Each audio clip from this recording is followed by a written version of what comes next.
बिड़ लोग, आज मैं आप लोगों को एक ऐसी कहानी सुनाने वाला हूं जिसमें एक इंसान की जिंदगी 25 सालों तक एक भूत ने और कुछ अनदेखी शक्तियों ने नर्क बना दी थी। ये कहानी है रवि नाम के इंसान की, जिसके घर में कुछ अनदेखी शक्तियां और भूत अभी भी मौजूद है। ईयर 1997 रवि ने एक नया घर बनाया नागालैंड के बैटलफील्ड से कुछ ब्लॉक्स दूरी पर। नया घर, नई जिंदगी, सब नॉर्मल लग रहा था। जैसे ही रवि उस घर में शिफ्ट हुआ, उसके सिर्फ और सिर्फ 2 हफ्ते बाद एक अंधेरा, एक काला सा साया, एक आदमी का साया, एक आदमी की परछाई उसे डेली घूरा करती थी।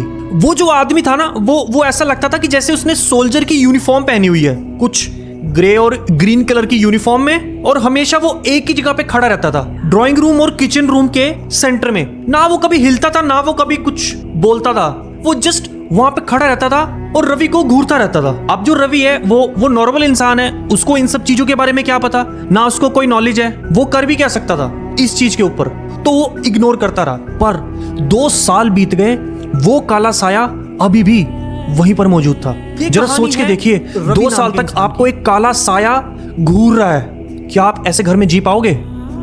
अब यार 2 साल तो बीत गए थे, पर रवि बहुत ज्यादा परेशान हो चुका था। वो यार इस सोल्जर से छुटकारा पाना चाहता था। एंड उस टाइम मार्केट में एक नई चीज आई थी जिससे हम लोग भूतों से बात कर सकते थे। आप लोग शायद समझ गए हो, मैं ओजा बोर्ड की बात कर रहा हूँ। एक दिन रवि अपनी फ्रेंड से मिलने गया जिसका नाम मीरा था। एंड जैसे ही वो उसके घर पे पहुंचा, बैठा, बातचीत की, एंड उसकी नजर एक कपबोर्ड में गई जहां पे ऊजा बोर्ड पड़ा हुआ था। अब रवि का दिमाग पे यहाँ पे एक बात क्लिक करी कि यार इसके पास ऊजा बोर्ड क्या कर रहा है। अब उसके घर में एक सिचुएशन थी कि एक सोल्जर उसको डेली देख रहा है, उसको घूर रहा है। उसने सोचा कि मैं ये सारा सिनेरियो मीरा को बता देता हूँ। उसने सारा कच्चा चिट्ठा मीरा के सामने रख दिया। एंड मीरा एंड रवि ने एक चीज डिसाइड की कि चलो रवि के घर पे चलते हैं एंड उस सोल्जर से ना कांटेक्ट करने की कोशिश करते हैं। Next day Meera and Ravi ने दोनों ने ऊजा बोर्ड को सेटअप कर लिया उस भूतिया घर में। अब उन दोनों ने सोल्जर से कांटेक्ट करने की कोशिश की। उन्होंने बड़ी मेहनत करी, उन्होंने बड़ा कुछ ट्राई कर लिया, बट उस सोल्जर से बात ना हो पाई।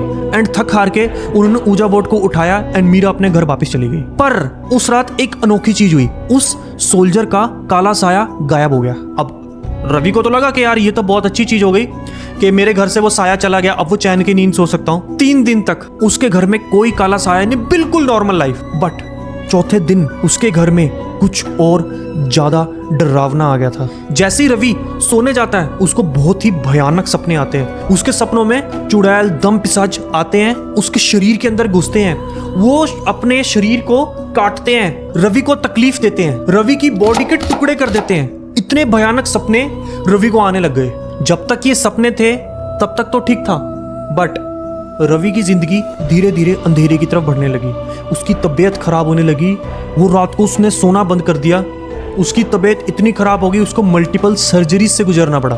कुछ दिनों बाद रवि के साथ एक बहुत ही भयानक इंसिडेंट हुआ। एक दिन रवि अपने घर में रेस्ट कर रहा था। उसके घर की डोरबेल बजती है। रवि अपने बेड से उठता है, वो बाहर जाके देखता है कि भाई कौन आया। वो जैसे ही दरवाजा खोलता है, एक स्ट्रेंजर उसके सामने खड़ा होता है। वो पूछता है कि भाई yes what do you want, आपको क्या चाहिए, आपको किससे मिलना है। वो स्ट्रेंजर चुप खड़ा होता है। रवि एक चीज नोटिस करता है कि उस स्ट्रेंजर की आईज ना बहुत ज्यादा रेड हो रखी है। वो स्ट्रेंजर से बात करने की कोशिश तो करता है, बट जो स्ट्रेंजर होता है ना, उसको कोई रिप्लाई नहीं करता, वो बस चुप खड़ा है। थोड़ी देर बाद एकदम से स्ट्रेंजर उसके घर के अंदर घुस जाता है एंड जाके सीधा उसके बेड के ऊपर बैठ जाता है। अब रवि क्या करे, रवि उसके पीछे पीछे भागता है कि भाई आप मेरे घर में क्यों घुस रहे हो, मैं पुलिस को कॉल कर दूंगा। बट स्टिल वो स्ट्रेंजर सीधा जाता है एंड उसके बेड के ऊपर बैठ जाता है। जैसे ही रवि ने उस स्ट्रेंजर को हिलाने की कोशिश की कि भाई तू क्यों मेरे बेड पे बैठा, तू मेरे घर में क्यों घुस गया है, उसी टाइम उस स्ट्रेंजर ने रवि के ऊपर हमला कर दिया। उस स्ट्रेंजर ने रवि के हाथ और पैर तोड़ दिए एंड उसको अधमरी हालत में उसके घर पर ही छोड़ दिया।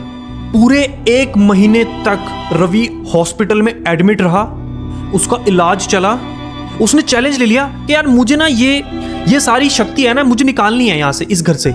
उसने एक बार फिर से मीरा को कांटेक्ट किया एंड बोला कि मीरा यार एक बार और ट्राई करते हैं ऊजा बोर्ड को। जैसे ही रवि हॉस्पिटल से बाहर आया, उसने मीरा के साथ मिलके ऊजा बोर्ड को दोबारा सेटअप कर लिया। उन लोगों ने बहुत कुछ ट्राई किया, बट नथिंग हैपेंड। 3-4 दिन तक सब कुछ सही चला। रवि को अच्छी नींद आई, उसके घर में कोई काला साया नहीं, उसको सपने भी नहीं आए।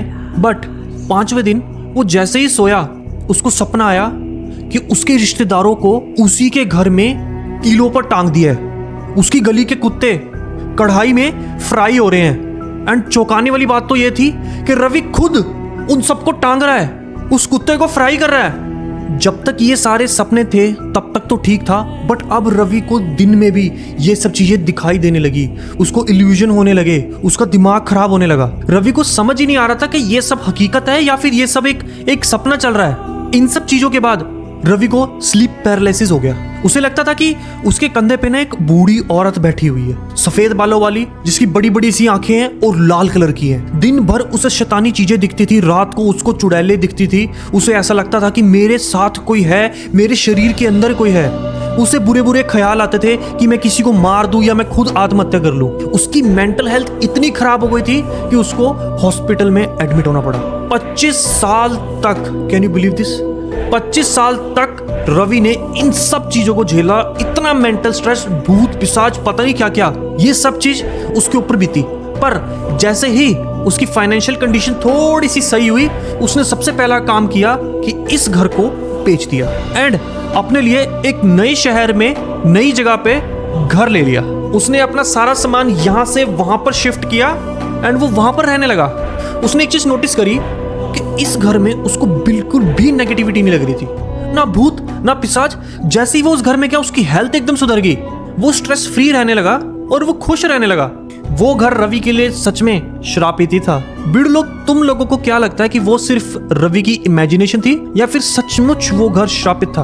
क्योंकि पूजा बोर्ड से भी उनको कोई रिजल्ट मिला नहीं। वैसे तो अपना जवाब कमेंट में जरूर बताना यार। और आप लोगों को ये कहानी पसंद आई हो तो प्लीज लाइक सब्सक्राइब करना मत भूलना यार। मैं आप लोगों के लिए ऐसी डरावनी एंड रियल लाइफ स्टोरीज लाता रहूंगा, बस सब्सक्राइब करना मत भूलना यार। मिलते हैं नेक्स्ट वीडियो में।